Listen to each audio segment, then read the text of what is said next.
Greetings and bienvenue, Midnight Crew. Thank you for returning to this broadcast. And welcome to new viewers joining us for the first time. If you like a video, then feel free to subscribe. Some viewers may find the following video disturbing. Viewer discretion is advised. Tell me all of your local legends. About 20 minutes or so from me, there is this house everyone in the area only refers to as the Watchers. Legend is a few decades ago, the daughter of the family was kidnapped and brutally slaughtered, and the entire family snapped. Now they have 24/7 surveillance running, and at least one person is always awake. If you drive past their house slowly or repeatedly, they will chase you down regardless of the hour. They have been known to use weapons too. Last time my friends and I did it, about 2 a.m. A guy ran out suddenly and chased our car with a knife. The only tales I know about in Moscow are about the metro, people who live underground in elaborate societies. Apparently people have found dungeons, ghosts of the dead, the most intelligent dogs in the world, although that's fact. I think the metro systems in the USA have similar legends, but we seem to have more ghost stories of the tunnels. Also near the city, it is not uncommon to find abandoned Soviet weaponry and aircraft. Many abandoned facilities from the Soviets, radio transmitters. They were good at secrets. No one really knows what they were used for.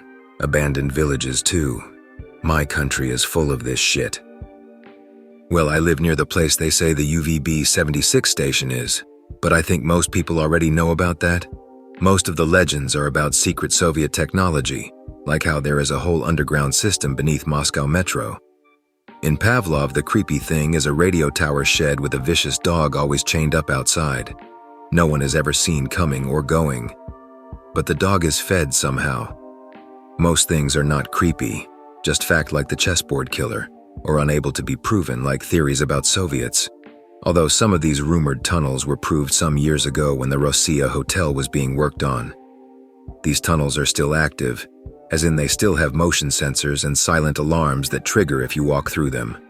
I do not want to know what happens if you are caught there. I know the alarms are there because I explored such tunnel once, trying to go sort of beneath the Kremlin to get to this abandoned hotel, which here is creepy after it burned down once and killed like 40 or 50 people. We reached a writing saying Kremlin 10 meters away, but we had to leave. The tunnels are real. The buildings of Moscow are connected beneath the ground. There is also Dead Hand. See, most legends people already know about, and I don't really know most others. All I can do is personally confirm the existence of tunnels and abandoned sites, which are not as abandoned as they seem. Sara Jane Road in southeast Texas. Town called Port Neches. It's a long and winding road that at one time was a dirt trail that led from one settlement to another. During the Civil War, Sara Jane was supposedly, with her husband, a spy. Stories vary on who she was spying for. Anyhow, she and her husband decided to lift a ton of war bonds and were going to sell them off. Her husband was killed, and she was running with the war bonds, chased by troops. Her carriage hit a bump on a bridge and her baby fell from the carriage into the river.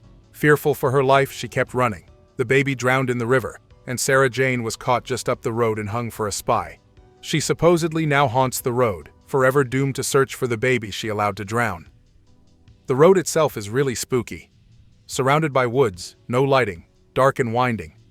Several kids over the years have died on the road, as it's almost a rite of passage to speed down the road with your lights off, looking for Sara Jane.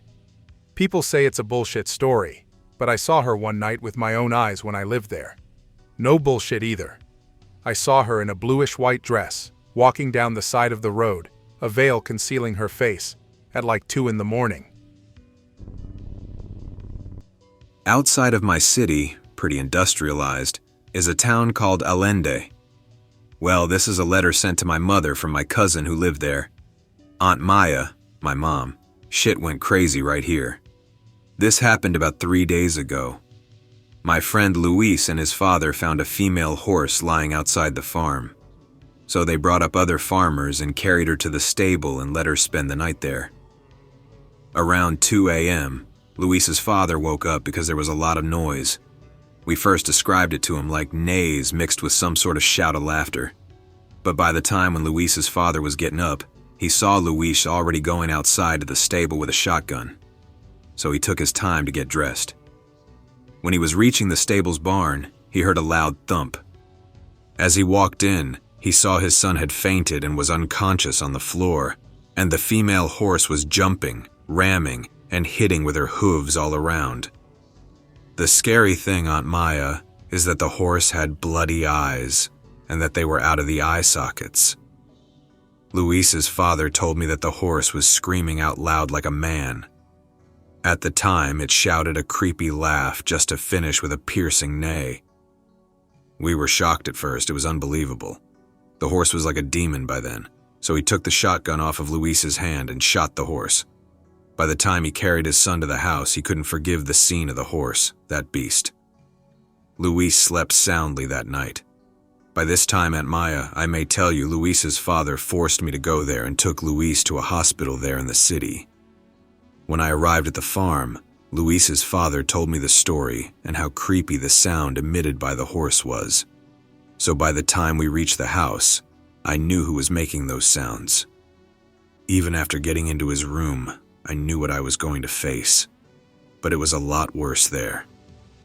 Tied to the bed was Luis, convulsing, almost jumping out of the bed, and he was screaming and laughing frenetically with his eyes out of their place. They tried to stop me, but they couldn't. As I was running down the grass to my truck, I was hearing those screams, and I felt terribly frightened about it. I was trembling while I was running and stumbling, and that burst of laughter has been following me all the way to my house. I'm just writing this to let you know why I'm leaving Mexico. Attentively, Mario. Our town is about 10 minutes from some tall mountains and some canyons. Farmers usually put cattle on top of the mountain and let them graze the rest of the year. They eventually follow a specific path to get back to areas where the farmers pick them up later in the year. There's always one canyon that the cattle avoid, mostly because there isn't much grass there. The whole place is just filled with nothing but dead trees and small patches of live grass. Since cows don't graze there and farmers don't patrol the area to check in on livestock, it became a hot spot for parties. I haven't met one person who hasn't had a story about seeing weird people out there or weird noises and sights. One of my friends hates going up there nowadays after he swore he saw his mother being ripped apart in one of the clearings of the canyons when he went off for a piss break. When he got home, she was fine. Anyways, stories range, but the most common sight is a group of people with odd proportioned bodies. Long extended legs, very small torso, large head with seemingly black and white paint on it. Basically, they look like really fucked up mimes. I don't know the real name of the canyon, but I know someone from my grandparents' generation started to refer to the place as Clown Town, and that name just kind of stuck. I live a couple miles north of a city in California that makes a big deal out of this road, Hicks Road. And of course we have the classic lady in white and such. Then there's another one. One everyone knows but nobody talks about. It's pretty hard to find someone who will actually give you the full story, but if you look long enough you can. Haha, just typing this is making me kind of nervous. I have to turn all the lights on. Anyways, down to the story. First off, a little background on the area I live in. I'm not giving any names, sorry. It's very hilly and the hills are covered in trees. I know you're thinking hill people, but it's not that. I wish it were. I always thought it would be cool to have a hills have eyes urban myth.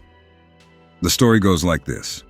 30 years ago, there was a really bad fire that burned down a bunch of the trees in the area. It happened at an old teen haunt, an abandoned camp-type place, you know. The place where all the jocks and cheerleaders go to sneak beers and knock boots until the wee hours of the morning. Well anyways, the fire destroyed the forest in that area, a couple miles radius of burned forest and hillsides. The only road is pretty thin, so the authorities had to work inwards to get to the site. By the time they got to the fire's origin, there was only one guy still alive, who had hidden in the campsite's pool. He immediately copped to the fire, or so the story goes. And other than that, all the officers that took him in could get out of him was one phrase. I told them not to touch it. Well, since then, the place got a hell of a reputation, especially since nobody knows what the guy was talking about. The official story is that the guy's friends were doing some heavy drugs, and the guy took the blame out of guilt over being the only survivor. He was sentenced to be executed, but the guards found him in his cell, clawing open his arms, and the guy bled to death. He went out laughing, supposedly. Depending on who you get to tell you the story, he either told the guards, "I told them not to touch it," or just laughed himself to death, but either way, it's a little eerie. The forest never grew back at the origin of the fire. Nothing grows there anymore. The radius of the fire, all the trees never grow leaves anymore. They just grow denser and denser branches and such until you reach the campsite, and then it's like a ring of open ground. The campsite itself is blocked off by a shitty gate that is really easily hopped or driven around. If you have a car, you don't really care about getting dirty. It's still a pretty popular spot for guys to take girls they want to get at. They sneak in to look at the corpses left over from the fire, the ones that were flash burned when the guy first set the fire. Pompeii status. Nothing really loosens belt buckles like a cheap scare around here. We've got all the classics, like I said. People claim orbs, and ladies in white, and ghosts of the people who died. But the most reported and the most believable one is that someone or another saw a charred corpse on its knees, with its hands in a praying position in the forest around the site. Police investigated after the first report and found a damp spot on the ground, but couldn't identify whatever liquid it had been. They found a bunch of flakes of charred skin and muscle and stuff, though. Now, the only reason I believe it, well, me and a buddy of mine went down there a week ago to check it out. We found a burnt corpse, all right. Damn near scared the shit out of us, because we left the car to check the area out, and when we got back, the thing was praying in front of our back bumper. We immediately started calling around for one of our buddies. Somebody must have been pranking us, but it was there. We had to get in the car and drive forward around the gate into the camp to avoid hitting it. When we got back into camp, shit really got weird. There were a few corpses around, but some of them were sitting in that creepy-ass prayer pose. Then, further into the camp, where the fire started, were a bunch of corpses that looked like they were crowded around something. My buddy stopped the car, and we rachambeaued to see who would check it out, and I lost. We should have just left. Blown through the corpse in the road and just left. I've been having nightmares because of what I saw. I got out of the car and wove between the corpses, which were all cowering away from whatever was at the fire's origin. I got to the middle, and sitting in the ground like a dinosaur fossil was this giant skull. A human skull. It had sharp teeth, and one of its hands was just at the surface of the ground. Its head was conical and swept back to like a dome at the top. Like one of those birth defects you read about in Ripley's, only I could probably have fit a fist into its eye sockets without touching the inside. I got really, really cold, like when you're looking at something you know you're not supposed to see. The wind started blowing and the trees started scraping against each other, and it sounded like rattling breathing.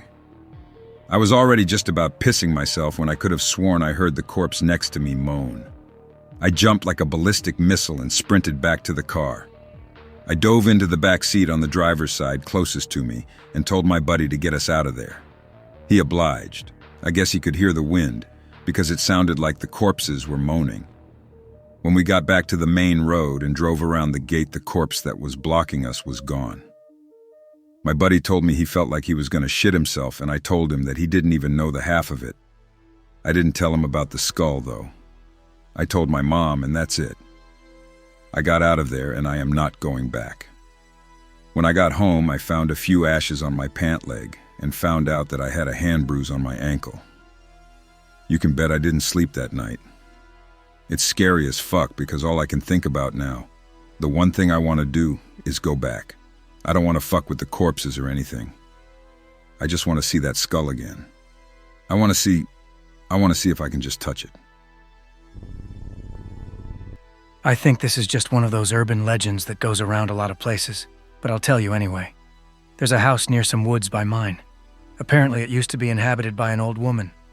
Her sight had completely gone by now, but she still lived there alone, just her and her dog. So one night after getting home from whatever it is that old blind people do when they go out, she made something to eat and sat on her favorite armchair and just, rested her eyes. She was woken up by two things. The first, a constant drip, drip, drip sound, but she didn't think much of it. Probably the pipes. The other thing that woke her up was her dog. just licking her hand that was hanging over the chair, letting out low, sporadic whines. The drip turned almost into a trickle, and all the while her dog kept licking her hand, a lot more enthusiastically than normal. It was late, but she decided to call her friend to come and check out the drip. Her dog had a strange reaction to her being on the phone, though, barking and growling violently. It calmed down afterwards, though, returning to enthusiastically lick her hands, constantly. He stopped and disappeared about 5 minutes before the old woman's visitor arrived. But when she answered the door, she was greeted with a blood-curdling scream.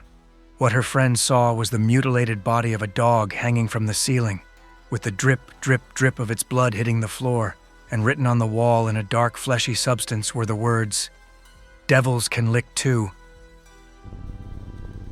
I live in Americus, Georgia. It's pretty much right down the road from Andersonville, the Andersonville Civil War prison.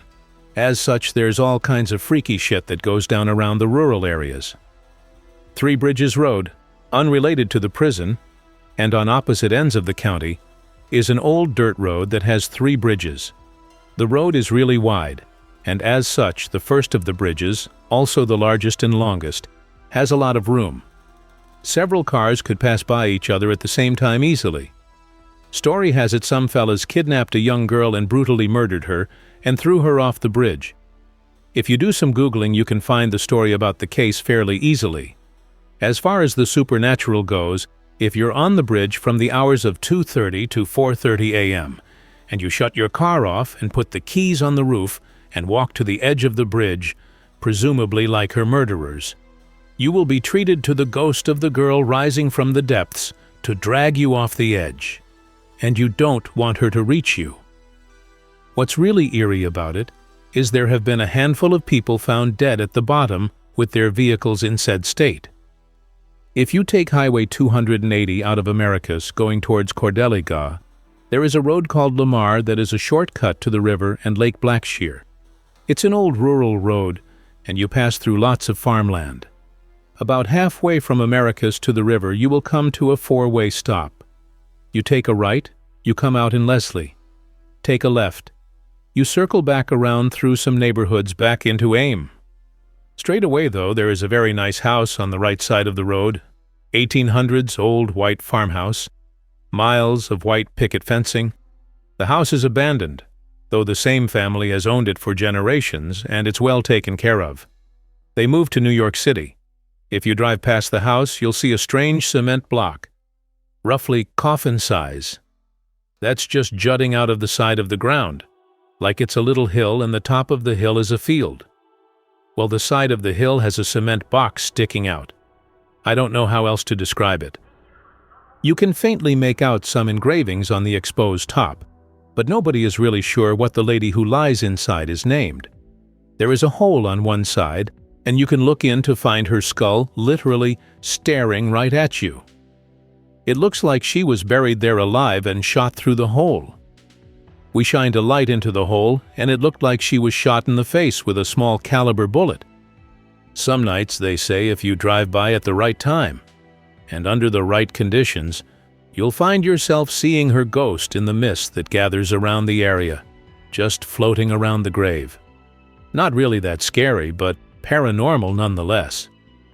Last one. There's an abandoned church deep in the woods past Plains, Georgia, hometown of former U.S. President Jimmy Carter. You have to go down a lot of dirt roads to get to the place. It's very old and decrepit, but still standing. Spray paint adorns every nook and cranny.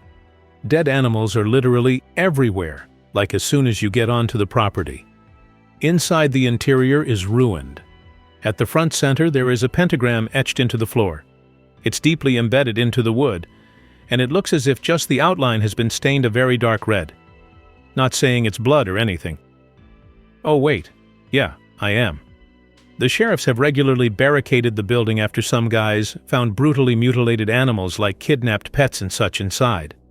Somebody has been using it to torture animals and do all sorts of naughty things. The cops have not tried to do anything about it very recently, as there seems to be no end to the vandalism and ritual animal slaughterings.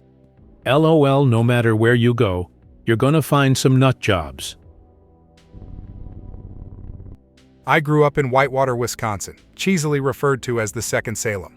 This is because of old rumors about the Morris Pratt Institute, which was built around 1890. The only thing remotely interesting about the place, which was apparently a school based on the study of spiritualism, contacting the dead, and some other kinds of psychic phenomena shit. This school was torn down during the Depression era. So many of the rumors about witches and cults and whatnot became attached to University of Wisconsin Whitewater in later years. Supposedly there was a Book of the Dead, or whatever you want to call it, kept at University of Wisconsin Whitewater. Standard evil spell book. Nobody has ever seen it, but tinfoil hat types use this as evidence of a cover-up. There's also the rumor that the few kids who did see it have all committed suicide, but nobody ever knows the names of these people. The only thing I find interesting is that when the town first sprang up, all roads in and out required passing over moving water, which is frequently a way to repel the dead, vampires, or pick your monster. Apparently, that concept is old as hell. People also mention the old water tower with the 13-foot fence that has the inward-pointing spikes. I scaled the fence once with the help of some friends. The door to the water tower was welded shut, so I have no idea what's actually in there. The three of the cemeteries make a triangle, but when you bring up any 3 points that can make a triangle, the townies look at you like you're the one who's completely handicapped. The most spooky part of this whole place? There was to be a movie called Witches of Whitewater, but a bunch of people got murdered in the forest here. If you go there by night, you can hear voices. I work as a security guard in a prison for immigrants who are about to be deported in the Netherlands.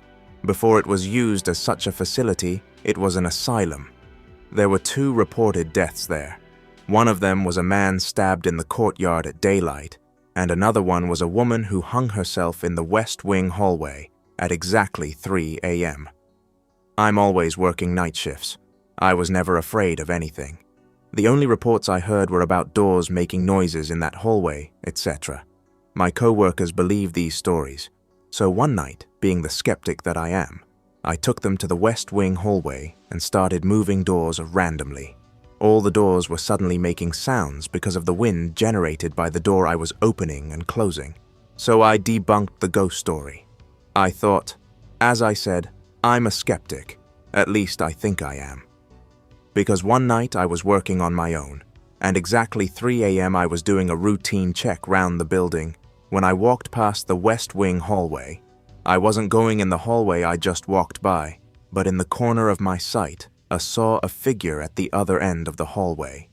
Instinctively, I walked back and looked again. I saw nothing. So I thought, damn, somebody went out of their room. So I opened the hallway. As I walked down, I suddenly realized this is the West Wing hallway, and it's exactly 3 a.m. At that moment, I got cold chills everywhere.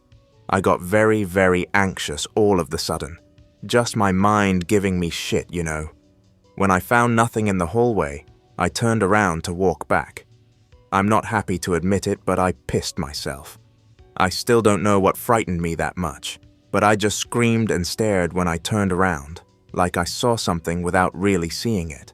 I didn't sleep for days after that. The weirdest thing is that I didn't even really see anything. I just saw fear, which is weird. This is a weird story. I'm sorry for sharing. You probably think I'm just a wuss with bad English, but I really want someone to understand what that moment felt like or something. I don't know. Bottom line is, I haven't been working there ever since I quit my job. That's how deep this experience went for me. There is the fact that you were already made susceptible to the idea, having been exposed, I'm sure, to many of your co-workers' stories. Coupled with the time of night and location, it's entirely reasonable for you to experience fear and even see things as a result. I'm actually open to the idea of the paranormal, though I'm skeptical of many claims and have never experienced more than feelings and infectious hysteria. I don't know a full legend, but I have noticed some very strange things. The apartment I live in now is a fairly large 1,300 square foot 2-bedroom, but it is cheaper than my old studio apartment, just a mile or two away. When I was coming to move in, the apartment management would not let me see the actual apartment and instead took me to a demo apartment. Also, they required me to wait quite a few weeks before moving in. Also, they told me that the apartment is unrenovated, and thus everything is still from when it was first built in the late 70s, and that's why it's cheaper. This did not seem strange at first, but once I moved in, I found that this particular apartment has been uninhabited for over 3 years. Also, it is the only unrenovated one in the entire complex. The first time the maintenance man came in, he shivered and muttered something weird in his Eastern European native language. I'm still not sure where he is from exactly. Then he looked at me and just said he was sorry. Then he left. He never will enter the apartment on Wednesdays, even though I see him working on other units in the same building. On Halloween, a strange snow globe appeared on my mantel with a black cat sitting on a pumpkin. My room is connected by a glass door to a sunroom that looks to have been originally designed as a porch. The knob on this glass door on more than one occasion has violently turned, as if someone is frantically trying to get into a locked door. Though since the door is glass and unlocked, I can see that no one is turning the knob, and if they were, they should be able to open it. Both toilets will flush themselves at random hours of the night, and shortly after, the sink will turn on for a few seconds, then back off. Many guests that I have had over will ask me about why I got up in the middle of the night and put my hand on their head. Most do not believe me when I tell them I never left my room. Until one heard me snoring in my room, while the mystery person was standing by them. The electricity in the place is very odd. Sometimes light bulbs appear to burn out, but if you turn them off and back on, they work. Also, sometimes the switches make an odd sizzling sound and even shock me when I turn them on. Strangest of all, when I was moving in, I set up a plastic storage shelf unit, and after I walked away, it was thrown across the room and slammed against the wall with a fair bit of force. I can't seem to find a whole lot in the place that we used to be scared of as kids. Everything I find about ghost hunters investigating sounds like bullshit. So instead of doing a copy-paste from a website, I'll just tell you about some crazy shit I've experienced there, firsthand. The place is called Pleasant Ridge Cemetery, also affectionately known as the 13 Steps, because there is a stairway leading up to the cemetery on the hill, and there are, you guessed it, 13 steps. The first time I ever went was with a few guys who called themselves magicians, as in they could see the future through certain divination practices. They had spirit guides, and one even claimed he could talk to the dead. I really took a liking to that guy. We'll call him Josh. Josh taught me a lot about magic, paganism, Wicca, whatever you call it. I call it realizing one's full potential. Anyway, so that night I went with Josh and 2 of his friends. Normally one would park in the parking lot and walk up the stairs to the area they had the graves, but Josh's weird twin brother friends insisted we take the back way.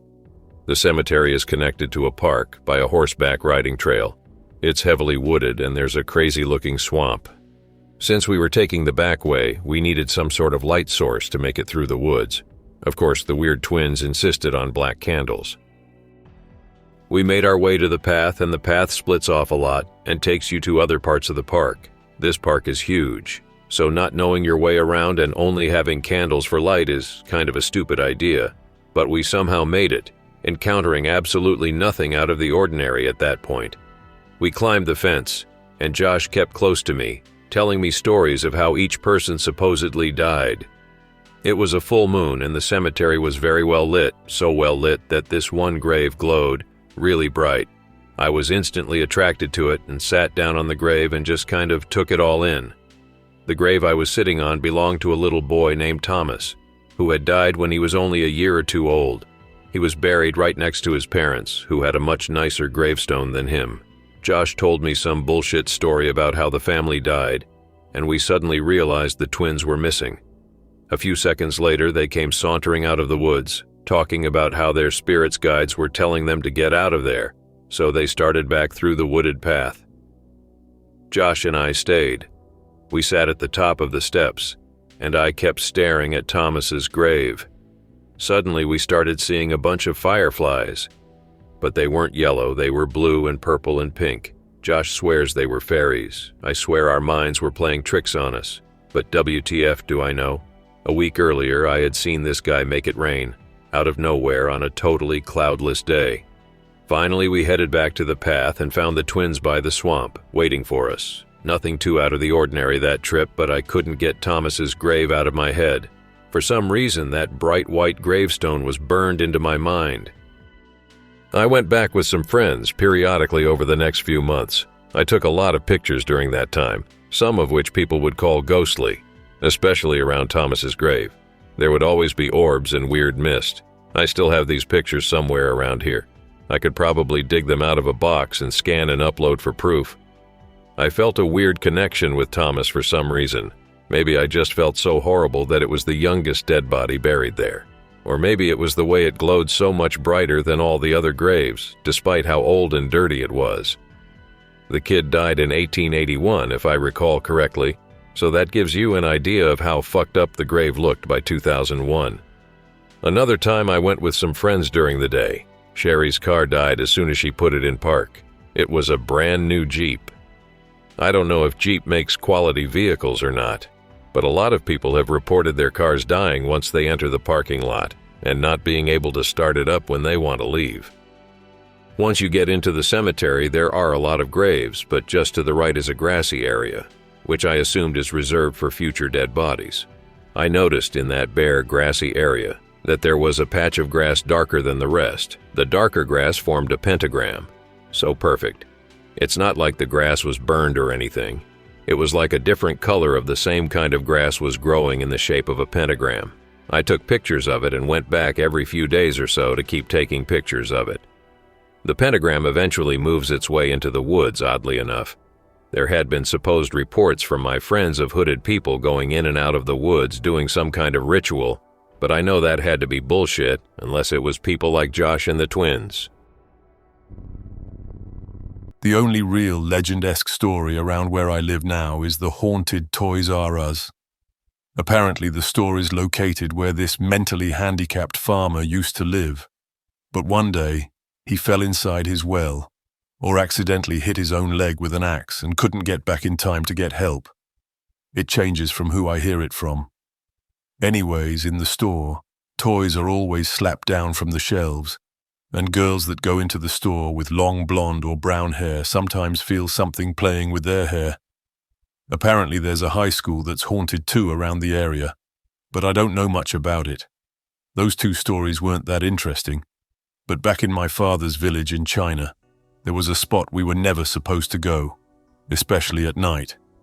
I never got the full story, but the basic gist was that demons would take on the appearance of your parents and steal you away to the underworld. More China stories. Smack dab in the center of Shanghai, there's a large silver pillar with golden dragons all over it that's supporting part of an overpass. The story goes that when they were putting in the supports, that particular one wouldn't go in no matter what. So they hired a monk who told them to paint the pillar silver with golden dragons all over. They did that, and the beam ended up going in easily. So they asked the monk what had happened. The monk refused to answer for a long time, until he finally cracked and said that there was a dragon sleeping in the center of Shanghai who was preventing the beam from going in deep enough. By making the beam silver with gold dragons, they were fooling the dragon into thinking the pillar was a part of them, which allowed the pillar to enter its home. Shortly after revealing the reasoning, the monk died of mysterious circumstances. And this one isn't that much of a legend, but my grandmother's old house had this one man living on an upper floor. Apparently he once had a beautiful daughter who took her own life, and this drove him insane.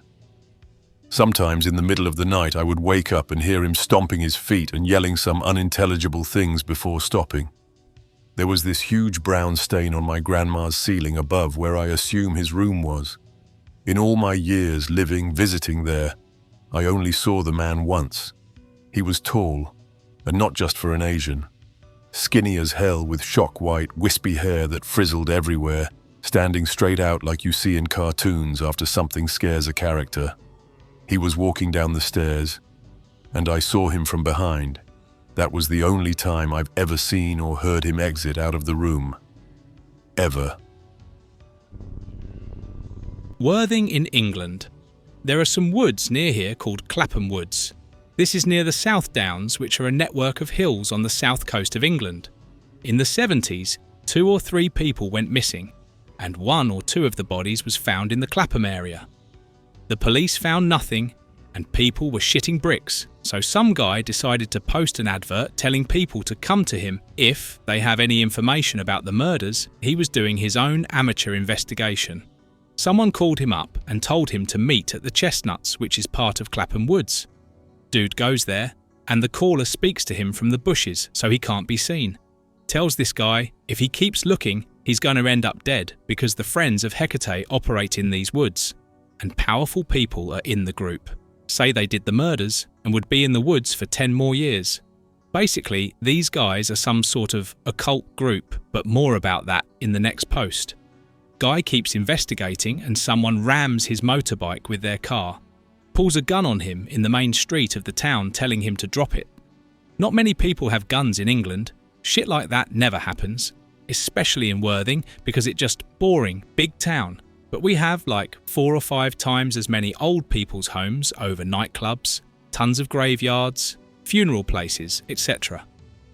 The guy stopped investigating, but for a long time, maybe still, he would go around with a camera and try to film the Hecate Crew doing rituals and stuff. I worked for a while in a part of a town nearer the Clapham Woods and spoke to several people who have seen weird shit in the woods and or live by them. The friends of Hecate said they would be there for 10 years, but as that was said in the 70s, that means they left in the 80s, 30 years or so ago. They either came back or another group has started using the area. Guy I worked with would sometimes set up raves in the woods. Quite a big spontaneous outdoor rave scene in this part of the country. People will get texts like an hour or 2 before a rave happens, so it's not likely to be shut down by police until the morning when everyone is going home and shit anyway. This guy went exploring during one of the raves he was involved with and saw them all in hoods holding candles, shit bricks.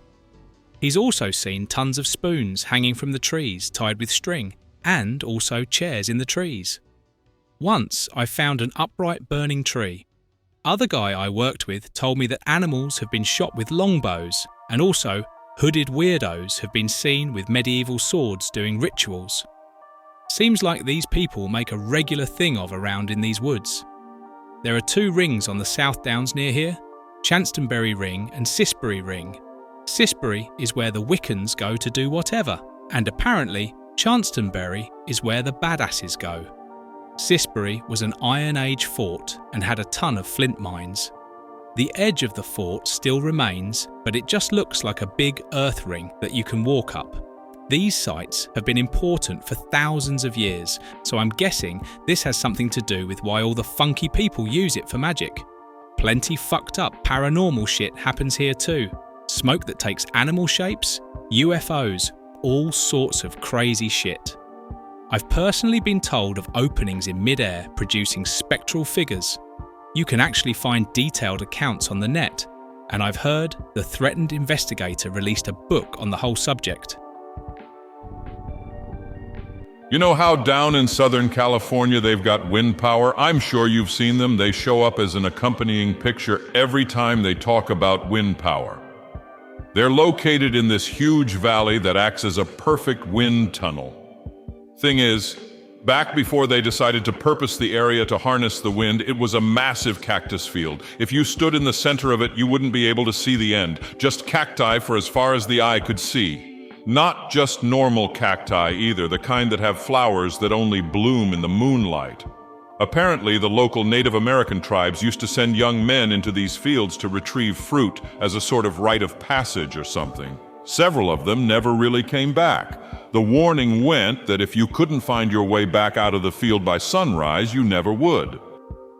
The locals in the area don't go there at night. Repairmen refuse to work on the windmills past sundown. There used to be several local news reports about people on Interstate 10 who broke down in the area and went missing. Just their cars were left, broken down on the side of the highway. After a while, they just didn't bother reporting it anymore. If you ever find yourself driving through Coachella at night, Do yourself a favor and don't stop to look at the wind farm. Don't stop for anything, just keep driving. I don't know what's there and I don't want to. I hope that you enjoyed tonight's broadcast. If you enjoyed tonight's story, then please subscribe to the channel as more Greentext will appear daily. A new broadcast will appear when the clock strikes midnight Central Time.